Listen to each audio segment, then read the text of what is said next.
All right. Time to put the tranny in. This is what we got going on.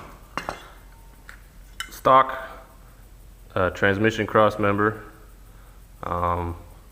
Drilled 2 holes. This right width for the new transmission mount, and nicely enough, these little cutaways were in there from stock, which are like perfectly lined up with where the socket needs to go. And it's the other side.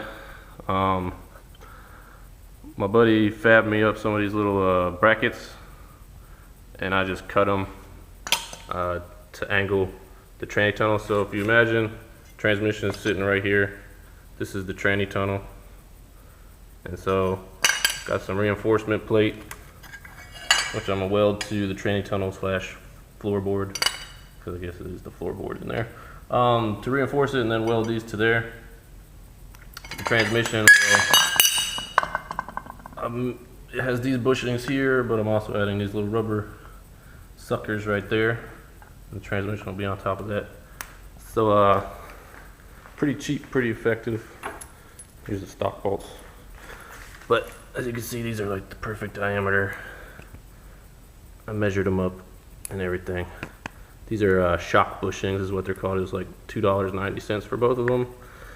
So this tranny mount will have $2.90 and some labor and some steel in the cost of it.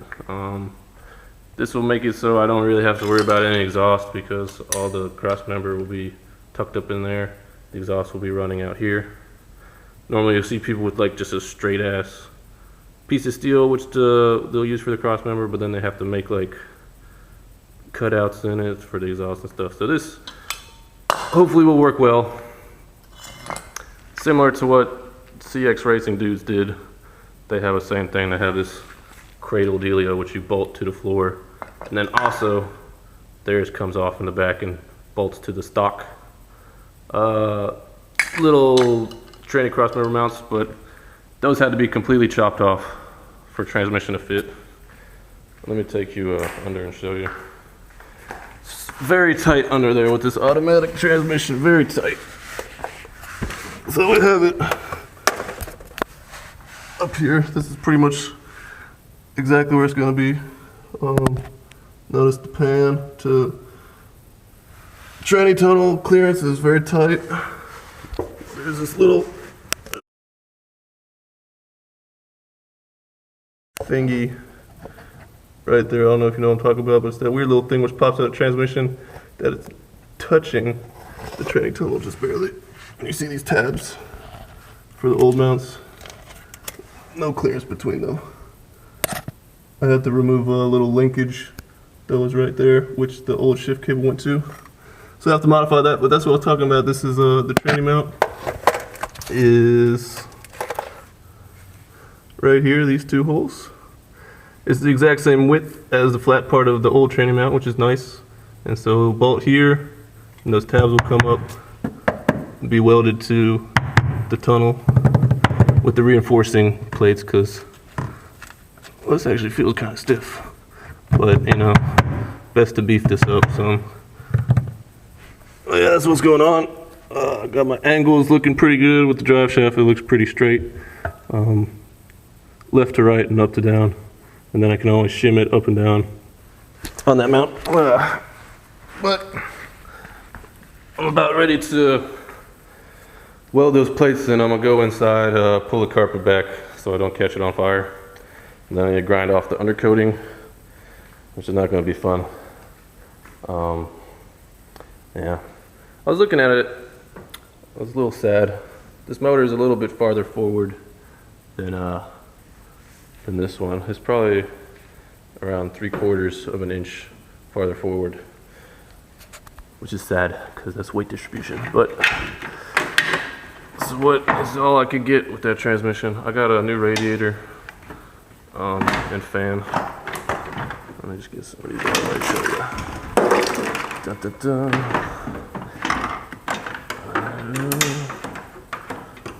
These tranny lines have been a bitch. Smacking everything. Anyway, fuck you. son of a bitch. There we go. Oh, fuck. Oh, yeah. So, there it is.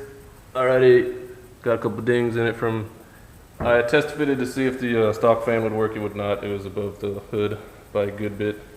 So, I got this radiator, eBay style. It's a Champion knockoff. You know, it's the exact same shit, everything the same. What really pissed me off is there's these little tranny cooler fittings, which is the same with the Champion one. They made them some weird metric M12 1.25 thread on there, which is not any sort of hydraulic hose fitting. If it was metric, it should be an inverted flare instead of, or you know what I'm saying, it's like got that cone poking out. It should be inverted if it was actual metric fitting. So nothing fits there. So I had to get some weld-on 6-6AN fittings, which I'm gonna have to chop those off and weld them on, so I can hook these tranny cooler lines into. The fan is, it's like a Lincoln Mark 8/Thunderbird fan. It's a Dorman, brand new, was like $76. I think they have it on Summit and Amazon, all those places. I'll try to get a part number, but if you look on eBay, people try to sell these used for $100. Like, it's fucking $25 cheaper brand new. Like, what the hell are they doing? But yeah, this thing's supposed to flow like a beast. And it's got the shroud and it fits all. The only thing I need to do is cut out a little area for the radiator inlet to pop out of. Otherwise, it's a good fit. I don't think there's really anything else to show. I got some other random odds and ends. I got fuel injection hose clamps because I don't want to spend a fortune on fittings. I got V-bands, 2.5 inch V-bands, because I'm going to use these. You see I cut the flanges off some. They do fit when you have these flanges cut off up here, and then yeah, alright, this way, welding on these pipes and making the new headers that way nice and cheap. And then on the end of these we'll go the V-bands. What else we got going on? Okay, so I got my Corvette fuel pressure regulator filter combo. This is the stock Trailblazer line. It had a quick disconnect here, which I removed it. I've straightened out the hard line, bent it up. This goes and clicks into the fuel rail. As you can see, this is already clicked into there. So you don't have to waste your money on the freaking weird fitting here and all the fittings there and all the shit. Save yourself money. Try to reuse the stock line. And then these will be hose clamped with fuel injection hose clamps. Be sure they're not shit hose clamps, because those will not last very well. That's pretty much it. I messed around with this guy a little bit. I got a radiator for it ready to go in. This one was starting to get a little hot in, you know, the 100-degree weather, standing still. It'll start to heat slowly, it would overheat. So I figured I'd get an aluminum one, and I got them on the necks, both on the right side, so you know they'll match how it's supposed to be, instead of running this hot ass water hose right next to my intake and heating up with the air. But that one's 19 by 24, I believe. Need to get some tabs welded on for that to fit in. Also eBay. That was more expensive than this one, strangely. Yeah, now I'm going to just pull this carpet back, try to weld those reinforcement plates in. Get the cross member in, and then I can rip the drive shaft out, which looks like I need to, the freaking bolt's going this way to the drive shaft. So I need to like remove this diff holding cross member which blocks them. Probably gonna be a pain in the ass. But yeah, I'm gonna do that and then get the new drive shaft made. I need to figure out what the hell kind of U-joint converter I need to go from whatever this U-joint size is to the flange, which I'll buy the flange which comes off the diff, which has the U-joints. They sell flanges with different U-joint acceptors. So for this one, I got one which was 1310 U-joints. When I was looking, this one seemed like some weird 735X, so I'd never heard of it.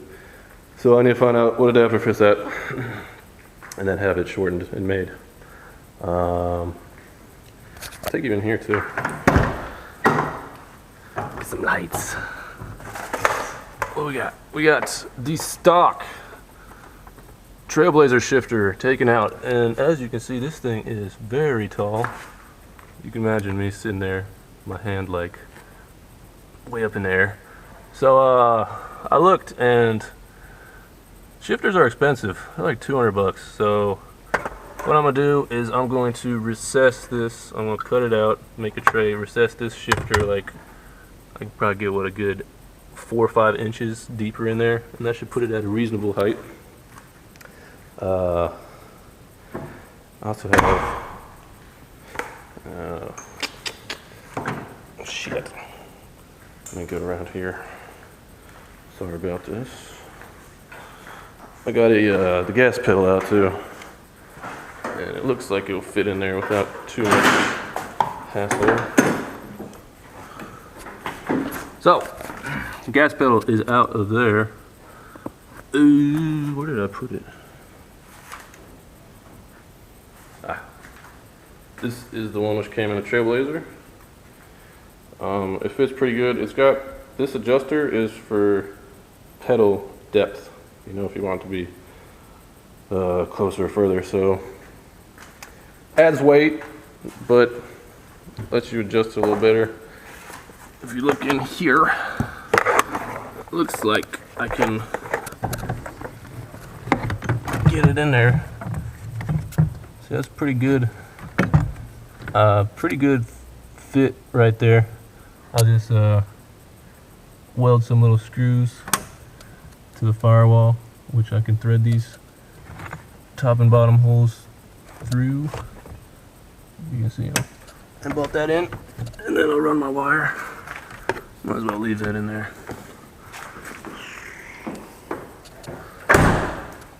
Yeah, all the little things getting wrapped up. So, once I get, you know, all that, this transmission bolted in, I'll work on the headers because I'll know, you know, the angles will all be right, so I can make sure they clear. This passenger side fits easy, no problem. The driver side, you have to take the shaft off, snake the header under it, and then bolt the shaft in. So it's going to be a pain to ever unbolt in the future. But it does barely fit.